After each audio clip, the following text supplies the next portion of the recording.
हर रोज दोपहर को जब हमारे घर का नौकर सारा काम निपटा लेता तो मेरे सास ससुर उसे अपने साथ अपने कमरे में ले जाते और फिर 2 घंटे के बाद जब वह बाहर निकलता तो उसकी हालत बहुत ही ज़्यादा खराब होती।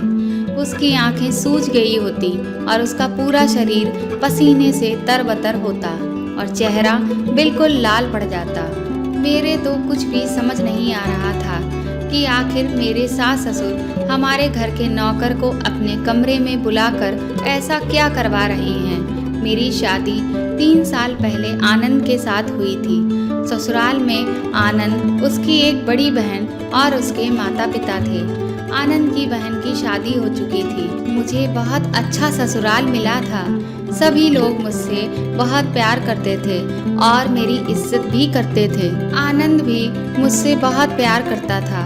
अगर कभी ऐसा होता कि मुझे अपने मायके की याद आती तो सभी लोग मुझे और ज़्यादा प्यार करने लगते और हंसी मजाक करने लगते।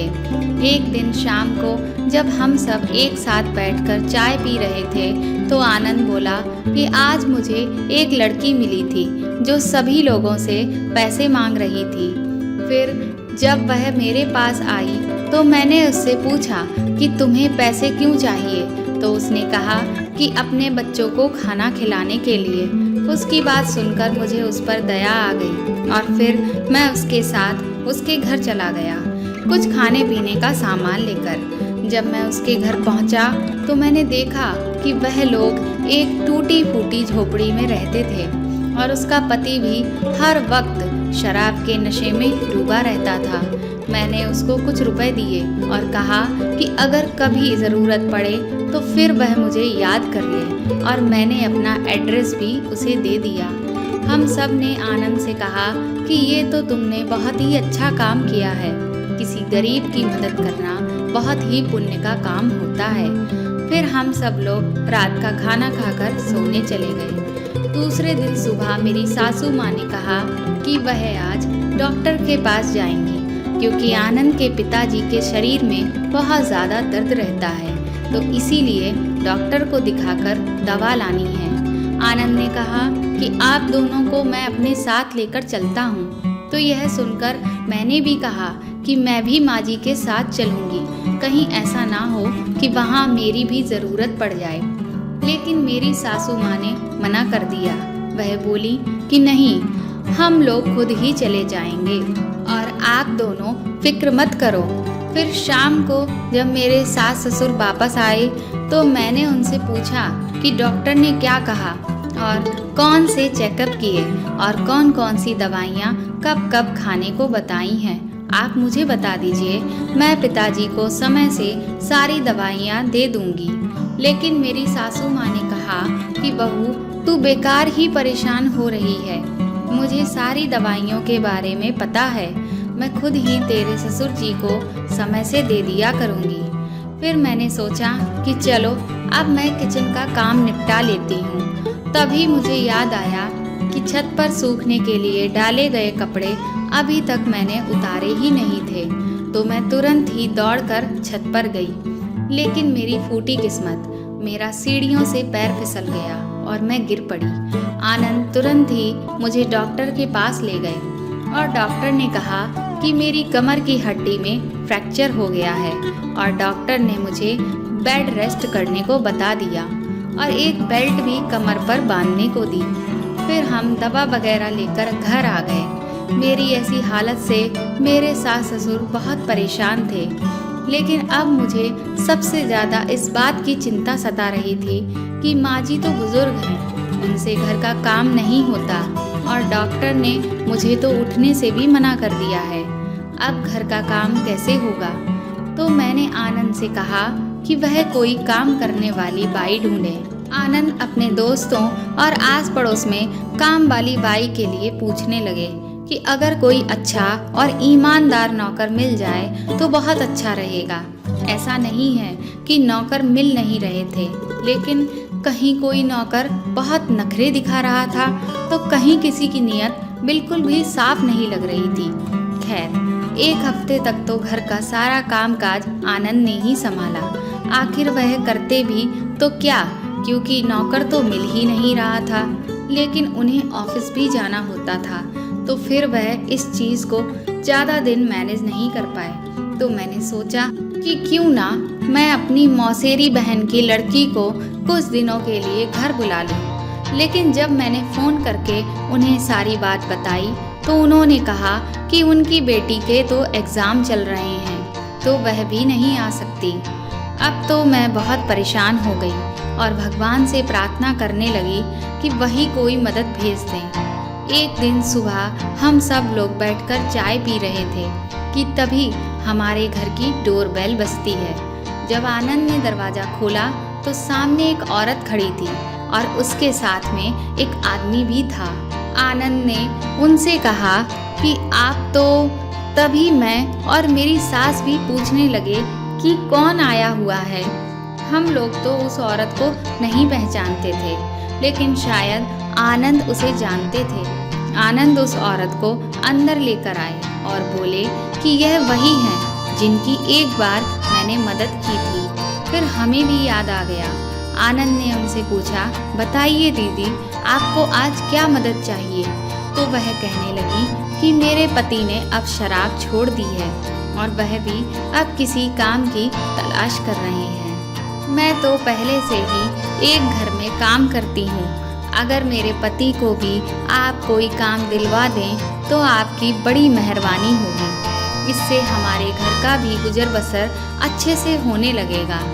उनकी बातें सुनकर तो जैसे हमारे चेहरे पर चमक आ गई और एक नई उम्मीद जाग गई कि शायद हमारे घर का काम करने के लिए अब हमें कोई मिल जाएगा।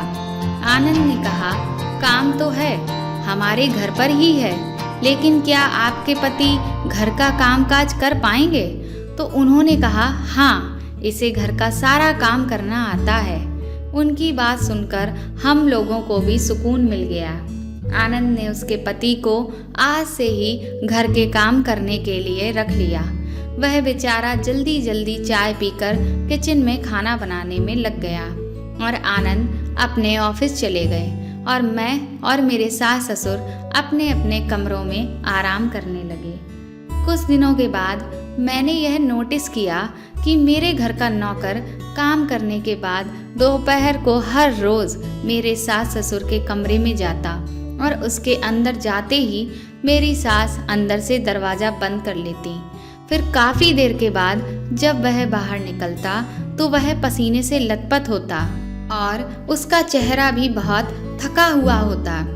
शुरू में तो मैं इस बात को ज़्यादा गंभीरता से नहीं ले रही थी, लेकिन जब यह रोज़ का काम हो गया तो मुझे कुछ समझ में नहीं आया कि आखिर मेरे सास ससुर नौकर के साथ क्या करते हैं, वह भी बंद कमरे में। और जब वह बाहर आता है तो उसकी हालत इतनी खराब क्यों होती है। मैंने पता लगाने की बहुत कोशिश की, लेकिन मैं ऐसा नहीं कर सकी। फिर अंत में मैंने आनंद को इस बारे में बताने का फैसला लिया। जब मैंने आनंद को सब कुछ बताया तो उन्हें भी बहुत आश्चर्य हुआ। फिर हम दोनों ने चुपचाप इस बात का पता लगाने की सोची। अगले दिन आनंद अपने ऑफिस नहीं गए और नौकर के कमरे में जाने से पहले ही मैं और आनंद अपने सास ससुर के कमरे में पहले से ही जाकर छुप गए। और फिर जब नौकर अंदर आया तो सासू माँ ने अंदर से दरवाज़ा बंद कर लिया। इसके बाद मेरे ससुर जी अपने कपड़े उतारने लगे। यह सब देखकर हम लोग चौंक गए।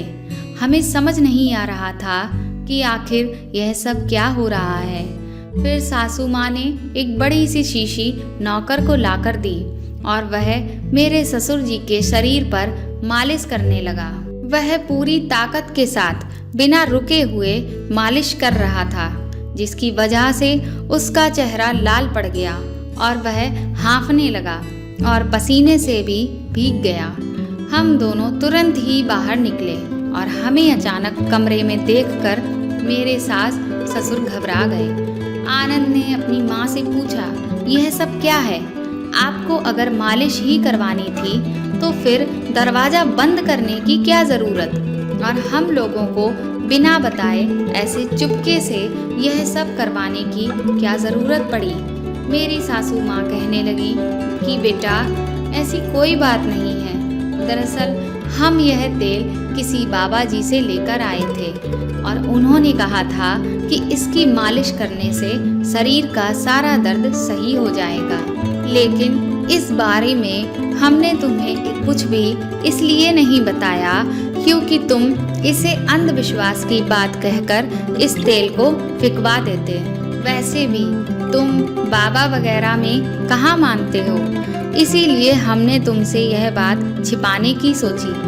और मैं तो अब बूढ़ी हो गई हूँ, तो मेरी हड्डियों में अब इतनी जान नहीं है कि तुम्हारे पिताजी की मालिश अब मैं कर सकूँ। इसीलिए मैं इस नौकर से तुम्हारे पिता की मालिश करवाने लगी, लेकिन इसके लिए मैं इसे अलग से पैसे भी देती हूँ। सासू माँ की बात सुनकर अब मेरा शक दूर हो चुका था और मैं भी बहुत पछता रही थी कि मैं उनके बारे में पता नहीं क्या क्या गलत सोच रही थी। दोस्तों, बिना पूरी बात जाने हमें कभी भी किसी के ऊपर शक नहीं करना चाहिए और अपने दिमाग में एक बात की 10 बातें नहीं बनानी चाहिए। आपको यह कहानी कैसी लगी हमें कमेंट करके ज़रूर बताएं और इस कहानी को प्लीज़ आप ज़्यादा से ज़्यादा शेयर करें और लाइक करें। और अगर आप चैनल पर नए हैं तो सब्सक्राइब करें। Thank you.